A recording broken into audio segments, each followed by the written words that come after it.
So good morning, everyone. My name's Bethan Perkins. I'm one of the DAFNI team, and this morning I'm going to give you a quick overview into some aspects of the platform, and that will be followed up by Tom Gowland, who will discuss some of the other aspects of the platform.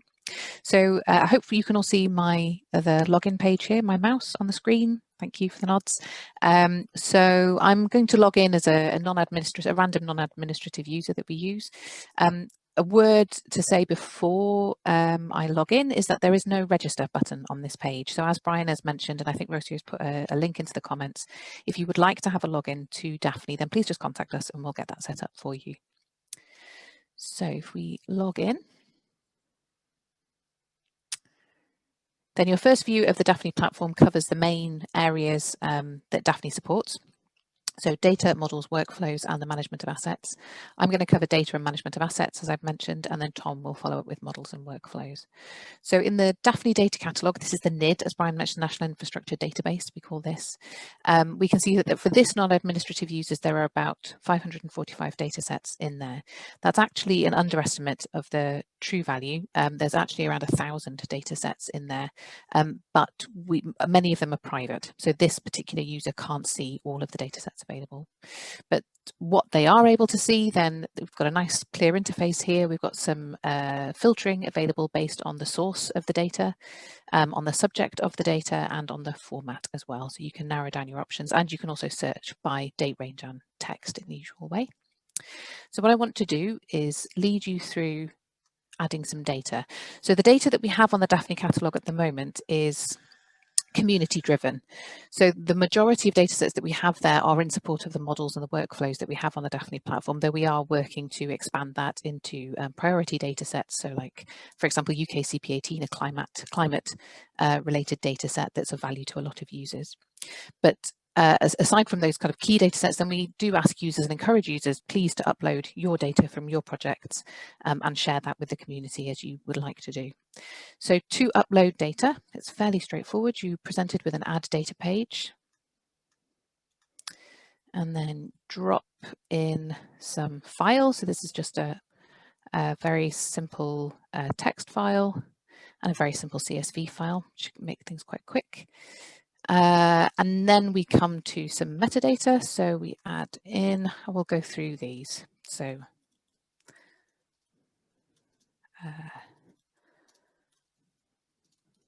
for example, and then a description. We do encourage you to go to town on the description here. This is the main way for you to communicate the value of your data to other users on the platform. I'm just putting in something quick here to not spend a lot of time, but this is encouraged. Here we have a space for an identifier. So if your data set is already published and has a DOI or some other kind of fixed URI that you want to associate with that data set on DAFNI, then you can enter in here. We request a subject area. I'm going to pick one at random. These come from the some Inspire categories. This area of the platform, this area of the metadata, in fact, sorry, is likely to evolve in future and possibly, I'd say, more towards supporting the kind of ontology view that is around digital twins in the future. For now, we include a subject and there's an optional theme as well. So say buildings, for example. Declare a language for your data. We have the important ones at the top, but we do have everything else in the list here. And then some keywords to facilitate quick searches. If your data pertains to any standards, you can declare them here. So the name of the standard and a URL for it, if it's important to include that in your data. The next step is to declare the spatio-temporal coverage of your data. So I should have mentioned actually when I was uploading those files that you can upload any file in there. So that could be an Excel spreadsheet, it could be a shape file, it could be a Word document, a PDF, it could be anything that you would like it to be. And because we are completely agnostic in terms of the format of the files that we're accepting onto the platform, then it's beyond scope for us to be automatically investigating all of those files and pulling out spatiotemporal characteristics from your data. So we do ask users to provide that themselves. We've made it as simple as we can. So we're using the GeoNames library to give a good reference for the spatial area. So if you type in your spatial area here, then it should, we hope, exist. GeoNames is quite comprehensive. And then to provide temporal coverage. So say you've got a sensor that's been recording data through January, then you would put January as your start and end dates for that. If your data is a PDF and it's a document, for example, that you want to share, then you can also say my data has no spatial or temporal coverage as a way of not having to complete that. Next, we come to the section on data ownership outside of DAFNI. So we're very keen to not become another silo. We're very keen to link the data sets that we have with the community, and looking at linking data and linked open data is on our roadmap for the future as well, to enable us ultimately to pull in data sets from other providers without needing to have a separate copy of it on the platform. But for now, then we provide an organization.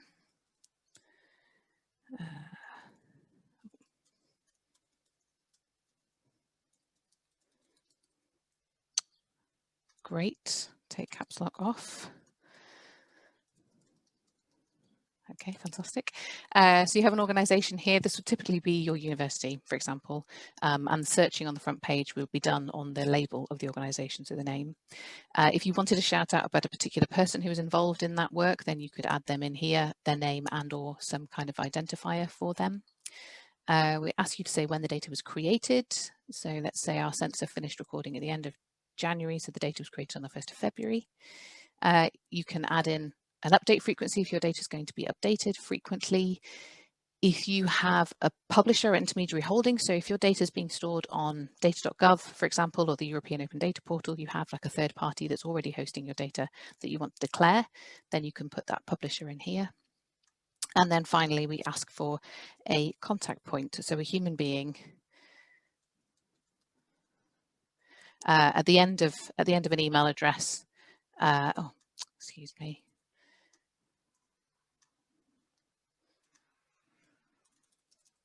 There we go.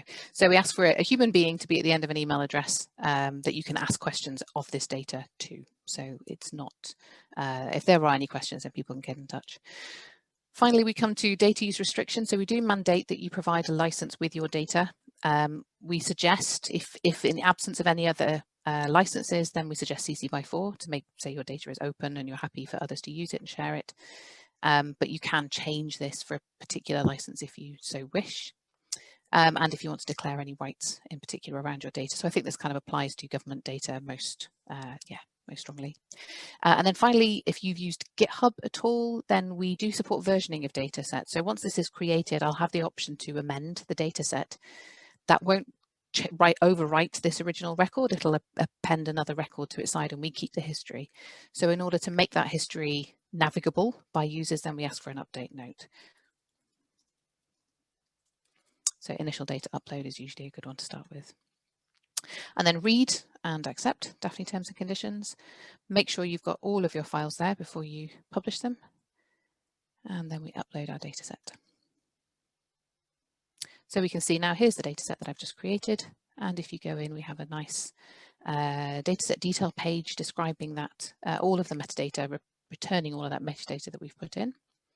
The files are here and you can download those over HTTP, so they'll just download through your browser. And then the additional metadata that we added is in here as well.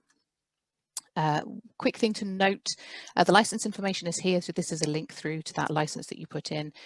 DAFNI doesn't automatically control your adherence to that license. So if you share data that has a very strong license with users, then it's on the data owners at the moment to ensure that they trust those users to adhere to the license conditions.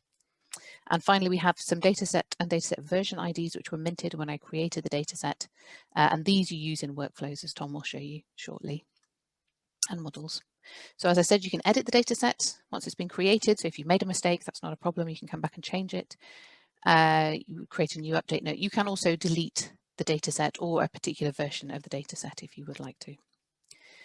Now I'm just going to quickly show you. So if I log in as a second non-administrative user, a lot of people ask questions about security and privacy of data on the platform. So I'm just going to show you as another user, that test data set that I've produced is not visible. So by default, new data sets are not visible to other users. I can make that data visible in two ways. So I can go to the public manage assets area and I can manage this data set and say that I would like it to be view only, which means that the metadata is available, but the files are not accessible, though you could contact the user because their email address is there and visible, or you request that this data becomes full access. That pings off an email to the admins and then we'll make that full access for you. The other way of doing it is through groups. So you can, that public would make it shared with everyone. Groups shares it with a smaller group of people. So you can create a group very easily, just provide a name and a description. And then when you have a group, so here I have one I made earlier with non-admin 1 and non-admin 2 in it. So you can add users very simply. At the moment, there's a user ID, but this time next week, you'll be typing in a name. That's something we're updating at the moment, and give them a role. So I can add this data to this group.